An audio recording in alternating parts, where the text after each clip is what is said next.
കൊച്ചി കലൂരിൽ യുവാവിനെ തലക്കടിച്ചു കൊന്ന കേസിലെ പ്രതി മുഹമ്മദ് അലിയെ പോലീസ് കസ്റ്റഡിയിൽ വാങ്ങും. കാഞ്ഞിരപ്പള്ളി സ്വദേശി അഭിജിത്തിനെയാണ് കൊലപ്പെടുത്തിയിരുന്നത്. മുഹമ്മദ് അലിയെ തമിഴ്നാട്ടിൽ നിന്ന് പോലീസ് പിടികൂടുന്ന ദൃശ്യങ്ങൾ 24 ലഭിച്ചു. റിപ്പോർട്ടിലേക്ക്.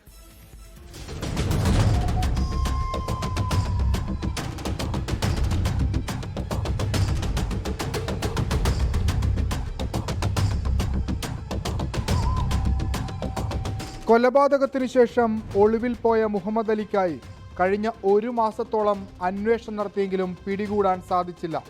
ഒടുവിൽ എറണാകുളം സെൻട്രൽ പോലീസിന്റെ സർജിക്കൽ സ്ട്രൈക്ക്. തമിഴ്നാട്ടിലെ ഒരു വീടിനുള്ളിൽ ഒളിച്ചു താമസിച്ചിരുന്ന മുഹമ്മദ് അലിയെ അവിടെ പോയി തൂക്കിയെടുത്തു.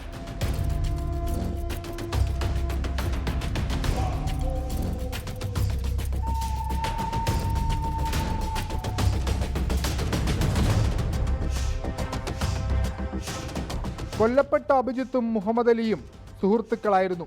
മദ്യപാനത്തിന് പിന്നാലെ നടന്ന തർക്കമാണ് കൊലപാതകത്തിൽ കലാശിച്ചതെന്ന് പ്രാഥമിക നിഗമനം. എറണാകുളം സെൻട്രൽ SI അനൂപ് ചാക്കോയുടെ നേതൃത്വത്തിലുള്ള സംഘമാണ് തമിഴ്നാട്ടിൽ നിന്ന് പ്രതിയെ പിടികൂടിയത്. 24 കൊച്ചി.